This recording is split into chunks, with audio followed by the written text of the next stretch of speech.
Hey guys, Alex here, otherwise known as Clash of Style. Welcome back to another video where in this one we are going to be jumping in to take a look at some mythical War League action between King's Circle, who are part of King's Rock, against Catalans 2014 D. Bit of an interesting name going on there, but that's the match we're going to be jumping in to take a look at. So without any further ado, let's roll the intro and hop into the action.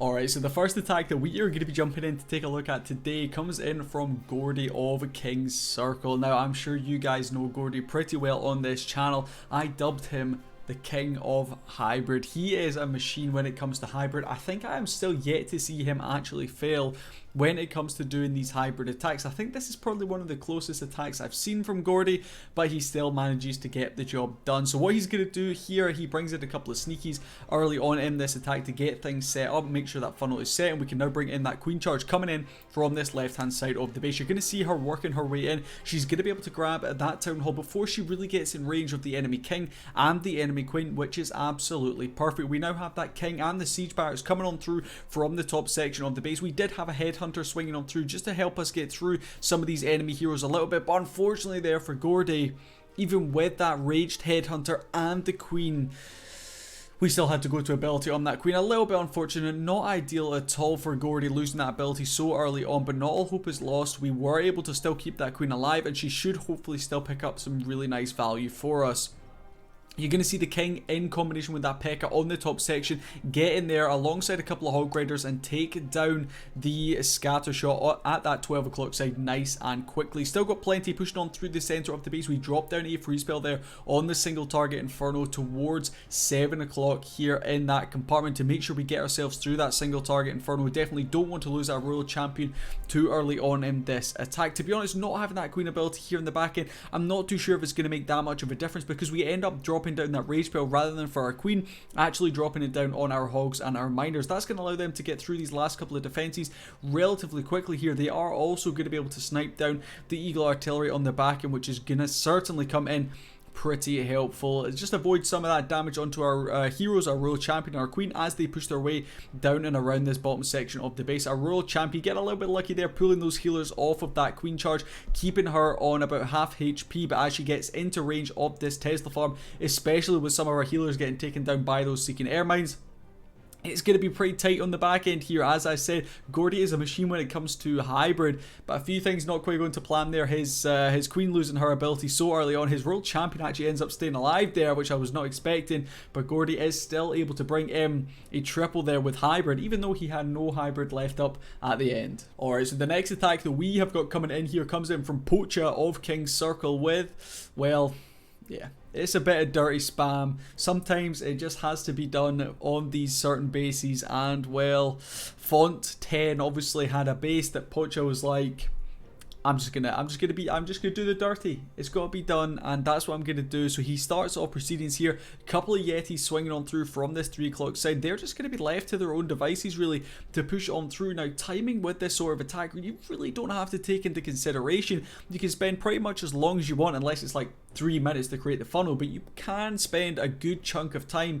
upwards of a minute, just to help set that funnel, and that's pretty much what Pocha does here. You can see the double Yeti are pretty much just left alone on this right hand side of the base to completely wipe out most of these structures. The Yeti Mike's then going to traipse one by one after some of those defenses, able to get some really nice value actually creating that funnel. Then he sits back for a second here. He says, right, what am I doing? He's going to now bring in his queen from that 12 o'clock side, and in come the spam. The Inferno Dragons, the balloons, swinging on through from this right hand side of the base, throwing down the Eternal Tome ability very, very early on there to mitigate some of the damage, not only from the Eagle Artillery, but from the single, from the enemy heroes. There was also plenty of seeking air mines in that area. Definitely don't want to lose too many of our Inferno Dragons too early on. In comes the blimp. Actually, surprisingly, we didn't drop that blimp down into the Eternal Tome ability. We did hold on to it for a little bit, but unless we catch the Tornado Trap, which it looks we are going to be able to avoid, it's going to be no issues at all here for Poacher. The Raged Balloons and the Inferno Dragon actually coming out of that CC, definitely going to benefit us there. That's going to mean we are able to take down the Town Hall, giving Poacher that second star on the board. But it doesn't end there. We still have these Inferno Dragons making their way through the base. We do still have a freeze and a poison to be deployed, including two of our hero abilities. We have that Queen and the Royal Champion ability, both to get thrown in at the end of this. We're going to continue pushing on through. We have the single target Inferno locking onto one of our Inferno Dragons. Unfortunately, are going to be able to take it down right there, but the Skeleton spell doing its job, keeping everything at bay right there. In comes the freeze spell. That's going to help the Royal Champion Grand Warden combination get through these last couple of defenses. It is going to be pretty tight here on the back end. The Royal Champion, though, able to take down the last defense, which was that Archer Tower, and a couple of those Inferno Dragons tidying up quite nicely here for Poacher on the back end. Very, very tight with these first couple of attacks, but a triple's a triple. Doesn't matter how you get it done, as I always say. So without any further ado, let's move out and check out the next one. Alright, so the next one we're going to be taking a look at comes in here from Tams of King's Rock, or King's Circle as the clan that they are playing out of, and it looks like we're going to be coming in with a bit of a Blizzard LaLo. So we have the 4 invisibility spells going to be coming through on this one, kicking off proceedings with a Lava Hound from the bottom side. That's going to do a really nice job tanking as this blimp makes its way all the way through. It looks like we're going to drop it down about on that Wizard Tower. Does still catch a Seeking Airmine, but in it goes right there. We drop down the invisibility and the rage almost instantly, just to make sure we get the value that we are looking for. So ideally, Tam's going to be looking to take down the Queen. She's already down. The Inferno, that's already down. The Town Hall, it's about to go down as well, and potentially whatever else we can get. You're going to see the CCR now dealt with. The Queen is now dealt with, so we get some really, really nice value from this Blizzard. Blizzard has kind of been fading out of the meta a little bit. It was obviously so incredibly strong for a long, long while, until it did receive a little bit of a nerf.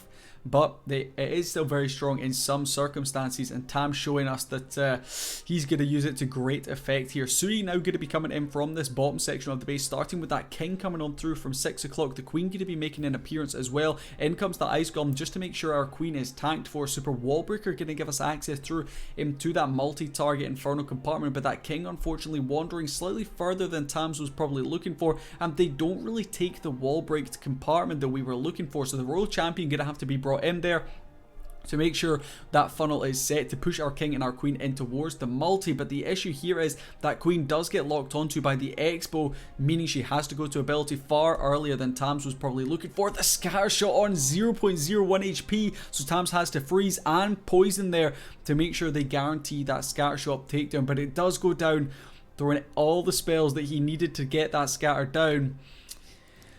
And now he can get going with his LaLo. Coming in from the left and top sections of the base, we're going to be pushing pretty quickly, probably through. You can see the very, very clear pathing here for these loons as they make their way on through. Unfortunately, does catch a Tesla farm pretty early on in this attack over on the right-hand side of the base. So we do need to keep that in mind as Tam continues to push on through. We've got some enraged headhunters there under the Eternal Tome ability, getting the enemy King down, freezing up quite nicely. Maybe could have caught the air defense there on the back end as well, but it's not going to make too much difference.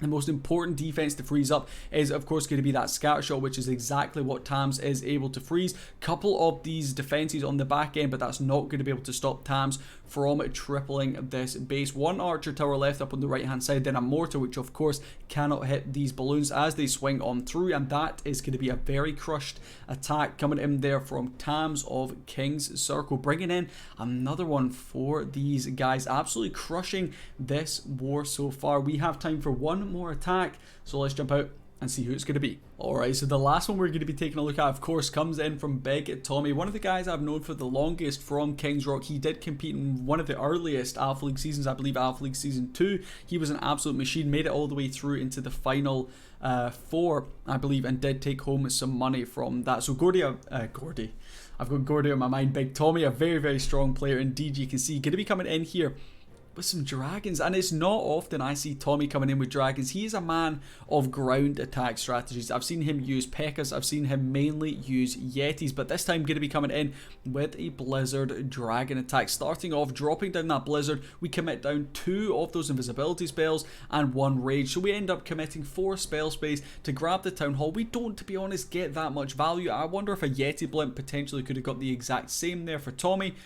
But regardless, he does get what he was looking for, and now he can start focusing in on his dragons. Bringing in a baby dragon, that's going to be used to just clean out a couple of these structures over on the right hand side, really just start to get that funnel created so we can push these dragons exactly where we want them to go. You're going to see those ground expos on this base, exactly what Tommy was going to be looking for coming in with these dragons. They're going to be able to push through very, very quickly. Now going to have to deal with those clan castle troops, super minions, and headhunters going to be coming out there, so we drop that eternal tome ability down at the perfect time, making sure that we keep these dragons alive as they push their way through the center of the base. We've got the king up at 12 o'clock. We've got the queen doing some nice work as well. That queen should be able to step up, hopefully deal with that air defense that is lurking up there, just trying to protect some of these dragons.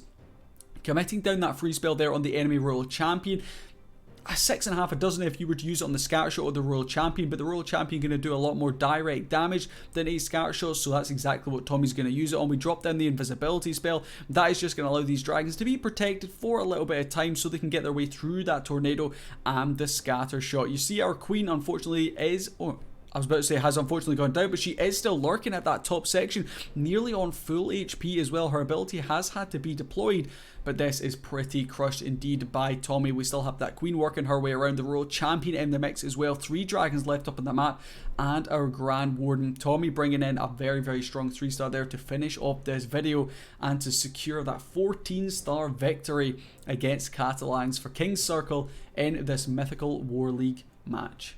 And that does bring us to the end of this video. I hope you guys did enjoy it. Big shout out to the guys from King's Rock playing on through in their league clan King's Circle for allowing me to come in and record. They're just really genuine, nice guys, so big shout out to them. Make sure you guys subscribe to the channel if you haven't already. Leave a like on the video and let me know down in the comments which one of those 4 attacks was your favorite. For me, it's hard to pick. So many cool people in here. I'm not gonna pick. Don't make me pick. But yeah, I'll catch you in tomorrow's video. Peace.